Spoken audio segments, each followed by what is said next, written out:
Something you should know. Time now for Something You Should Know, brought to you by GenesisGoldIRA.com. That is also something you should know. You can put your retirement plan on the gold standard. Genesis Gold Group is the only IRA backed by physical gold and silver. Learn more and get a free gold and silver guide right now at GenesisGoldIRA.com. Excited to visit right now with Sara Bronin. She has a new book out. It's called Key to the City, How Zoning Shapes Our World. And first of all, Sara, thanks for taking the time to chat. And what was it that made you decide to write this book? First of all, thanks for having me. Yeah. I'm so glad to be on the show.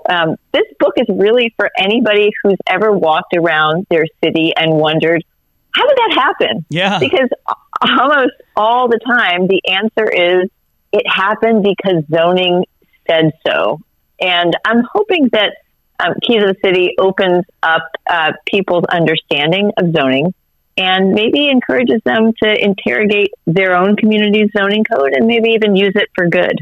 And I see here, it says from Hartford to Baltimore, Las Vegas to Chicago. There's some places where things are a little outdated and maybe could use a little update. Is that right? I think so. A lot of times we've had zoning codes sit on the shelf for 50, 60, 70 years because somebody wrote it a whole long time ago. And the people living in a community today say, oh, there must have been some reason behind that.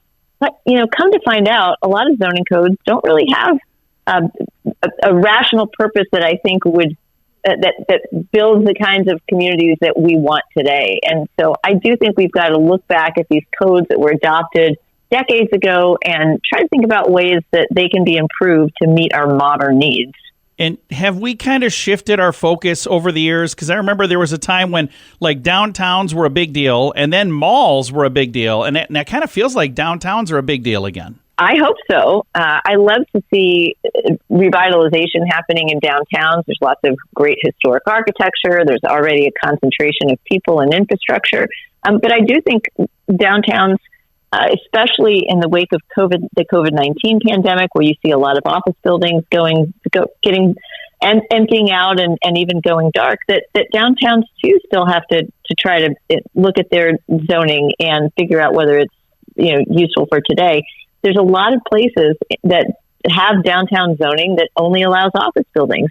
And to create, those kinds of vibrant 24/7 downtowns, you got to allow for residential housing. You've got to allow those office buildings to be converted. And you got to add other uses too. Nightlife is another thing that I talk about in the book. Now, you had mentioned COVID. During the time that things kind of shut down, there were a bunch of people who went from working in an office building somewhere to working from home.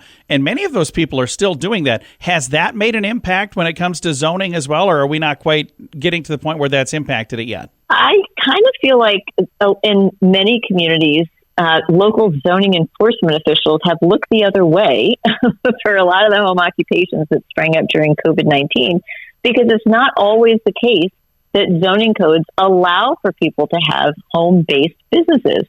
But like you said, during the pandemic, you had a lot of people, setting up shop in their homes because they really had no other choice. Those people that have remained doing that, that kept doing that, may or may not have a thought to go to the zoning office and ask for a permit. Yeah.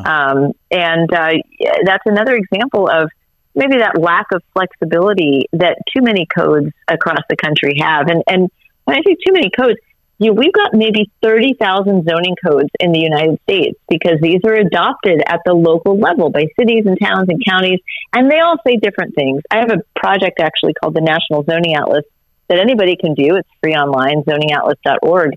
That's logging these zoning rules, but it's hard work. We've only gotten through 5,000, and we've been working since 2020. So wow. do the math or something on that one, because that's how complicated zoning is. Absolutely. That's why I wrote the book.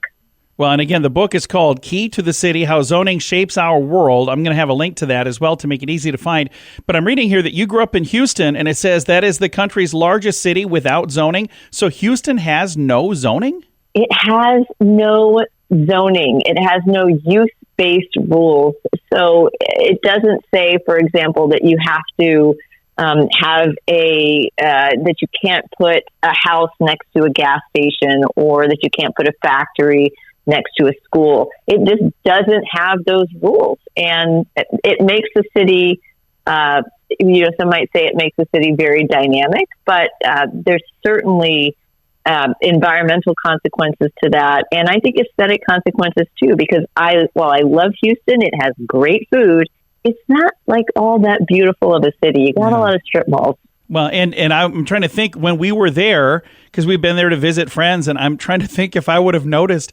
I don't remember things being, mass chaos, but I wasn't really paying attention either. So now next time I go, I'm going to have to look around and see if there's some bizarre things in bizarre places. Check it out. Check out the Galleria, one of the big shopping centers, right smack in the middle of the Galleria. There was a standalone store. It might have used to have been a Whataburger, which is a burger chain down there. Oh, yeah. It's called like the erotica zone. I mean, there are no rules in Houston. So you do have the adult youth situation popping up randomly. That is crazy. Well, I appreciate you taking the time to chat, and I love the idea of putting a book like this together, because there are probably people like me that never even think of this. We probably would appreciate it more if we did think about it, but we just live in it, and we just kind of hope that somebody has some sort of plan. And I'm glad to know that there are people out there that are making sure that we do have a plan. And in the book, Key to the City: How Zoning Shapes Our World, we can learn a little bit more about how that all comes together. Thank you for putting your time and effort into this. Oh my gosh, thanks for having me. Again, the book is available right now through Amazon. I've got a link to it at facebook.com/sunnyradio and facebook.com/Sioux Falls News. And something you should know.